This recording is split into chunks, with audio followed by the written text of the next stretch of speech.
Mais nous voilà de retour pour une nouvelle vidéo sur mon compte secret qu'on va retrouver dans 10-15 ans. Aujourd'hui, on est avec une psychologue.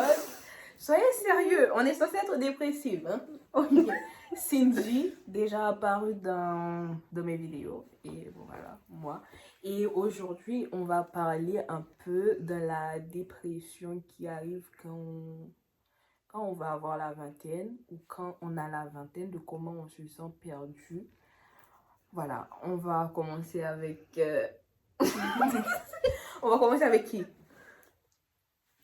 Celle qui vient de rentrer en dépression. Voilà. Issan va nous parler de la dépression, qu'est-ce que c'est pour elle et comment elle vit la dépression en tant que psy. Parce que oui, elle est psy et voilà, comment elle se sent. Je suis jeune psy.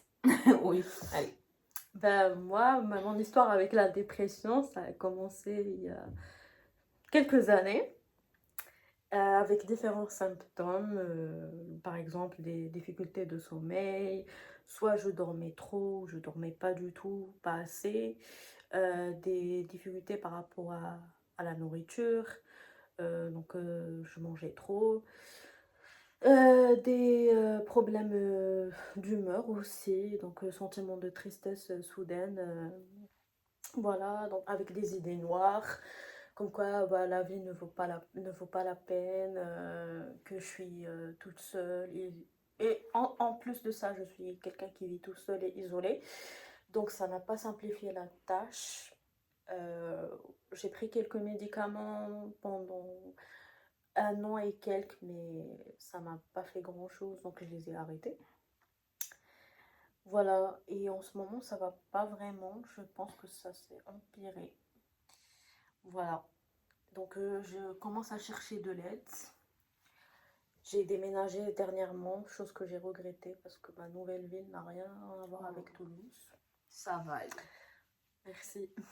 Après la pluie vient le beau temps. Au moins, j'ai pas dit de conneries. Ça va aller. C'est fait. Voilà. Ça va. Qu'est-ce que j'ai d'autre à ajouter?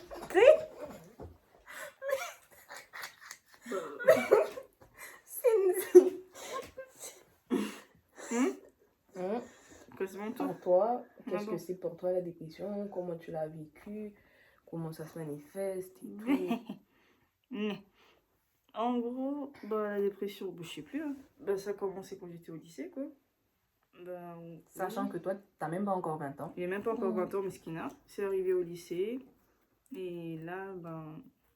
En fait, là, je suis plus dans l'étape où il y a les séquelles. En fait, là, je subis les séquelles de ma dépression parce qu'elle est en train de partir. J'essaie de reprendre ma vie en main. Mais c'est pas toujours facile parce que des fois, bah, je ressens les symptômes du genre... Soit je mange... En fait, c'est surtout le fait que moi, au contraire, je mangeais pas du tout. J'ai fini à l'hôpital pour ça, carrément. Donc, je mange pas beaucoup. Dès que mon humeur est impactée, je mange plus. J'arrive pas trop à dormir ou bien je dors trop.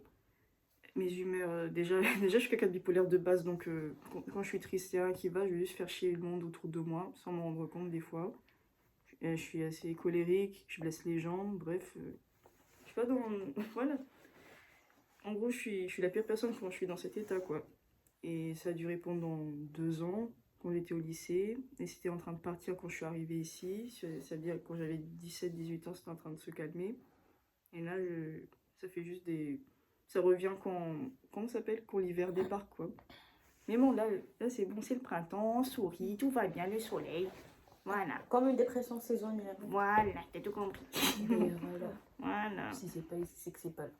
Voilà. Ah. Mais laissez-moi vous dire que en gros, vous n'êtes pas pire. Comme Cindy l'a dit, vous n'êtes pas la pire personne. C'est juste que ça arrive et que vous avez le droit d'aller mal, vous avez le droit de souffrir, vous avez le droit de pleurer et c'est ok. Et déjà, ce qui est bien, c'est que vous êtes consciente de ce que vous vivez, vous avez pu chercher de l'aide. Donc, ça finira par aller. Ça peut prendre plus de temps, dépendamment de la personne. Mais voilà, ça finira par aller. Je ne sais pas consoler les gens. Voilà. Voilà. Mais moi, ma dépression, elle a commencé quand j'étais en seconde. Il y avait plusieurs facteurs, facteurs de mon pays, facteurs de ma famille, le poids de mes études, parce que moi, je faisais un double programme. Je suivais à la fois le programme haïtien et le programme français. Donc, fin seconde, ça s'est déclaré. Et le fait aussi que je ne savais pas ce que je voulais faire de ma vie.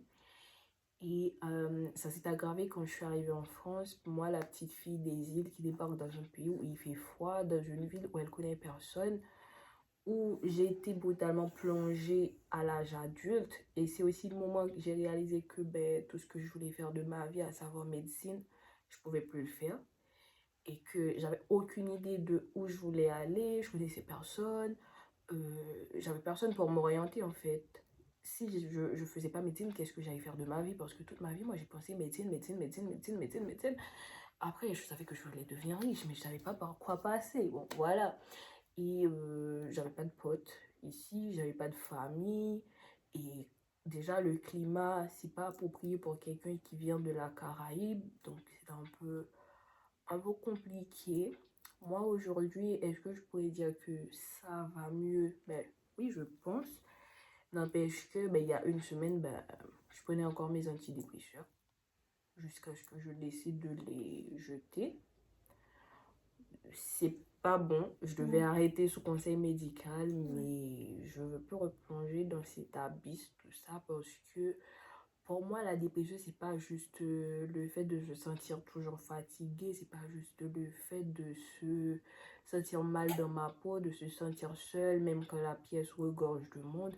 Genre, comme Cindy et Issan l'ont dit, soit je dors beaucoup, je suis toujours fatiguée, j'ai pas la motivation, j'arrive pas à me lever, il n'y a rien qui me passionne, et soit je dors pas du tout, ou je passe la nuit à me remettre en question, qu'est-ce que je veux faire vraiment de ma vie, parce que on est quasiment tous de la vingtaine, bientôt trois, et c'est le moment où on se pose des questions en mode qui sommes-nous vraiment, qu'est-ce qu'on veut faire de notre vie, c'est quoi notre mission sur la terre, où est-ce qu'on veut vraiment aller.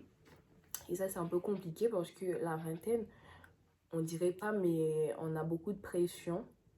Parce qu'on nous dit de profiter, mais en même temps, on doit se construire, on doit se chercher.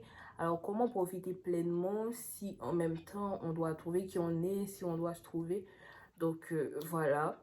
Je crois que peu importe ce qu'on a vécu, il y a aussi la dépression de la vingtaine qui s'ajoute.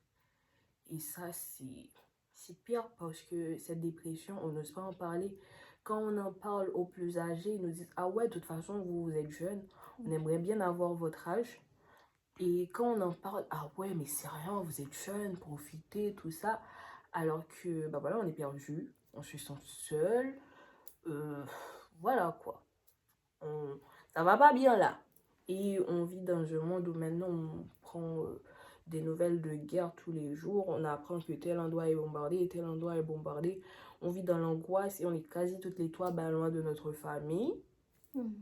Ça n'arrange pas vraiment les choses. On est en territoire inconnu. On fait face tous les jours voilà, à des situations où on peut être racisé, à des situations où genre on ne comprend pas vraiment ce qui se passe, où on essaie de s'intégrer mais c'est pas toujours facile, on a encore le mal du pays, bon bref voilà, voilà. Tout ça c'est la dépression, mais l'essentiel c'est que bah, aujourd'hui on sait qu'on va pas bien et on ose demander de l'aide, voilà. Et Issan, toi, qu'est-ce que tu dirais à quelqu'un aujourd'hui qui se sent déprimé, quelqu'un qui est dépressif? Qu'est-ce que tu lui conseillerais? Bah, ce que je pourrais lui conseiller, c'est déjà d'essayer petit à petit à en parler, de chercher de l'aide, ne pas rester seul parce que ça peut s'empirer aussi si on laisse la dépression s'accaparer de notre personne. Il faut surtout demander de l'aide et savoir que on n'est pas seul, que la personne n'est pas seule. Et il y a aussi plusieurs moyens pour demander de l'aide, soit l'entourage, ou dans ce cas où on est loin. Donc, C'est ça les va. AirPods. Non, mais en fait, moi j'avais un truc. Mm. Tu dis que cette personne doit demander l'aide et tout, mais justement, quand on est dépressif, Ouais. on n'a pas le courage de demander de l'aide et c'est pas évident. Mm. En gros, on se sent comme un poids, comme une charge pour les autres, ou tout simplement, on n'a pas la force, on n'y arrive pas. Oui. Donc, dans ce cas, toi, en tant que psy, est-ce que tu as des tips? Bah, ça peut être, par exemple, l'écrire pour soi, écrire des choses, écrire pour se réapproprier son histoire. Donc, l'écriture, ça te permet d'extérioriser cette dépression. Donc, pour ne pas, si la personne elle se sent, elle a un sentiment de honte ou n'arrive pas à l'exprimer devant quelqu'un, ce que je peux comprendre, c'est pas une chose facile et ça demande aussi du courage de le faire. Mais voilà, peut-être passer par l'écriture ou par l'art aussi, par le dessin ou la peinture. Je pense que ça peut aider aussi.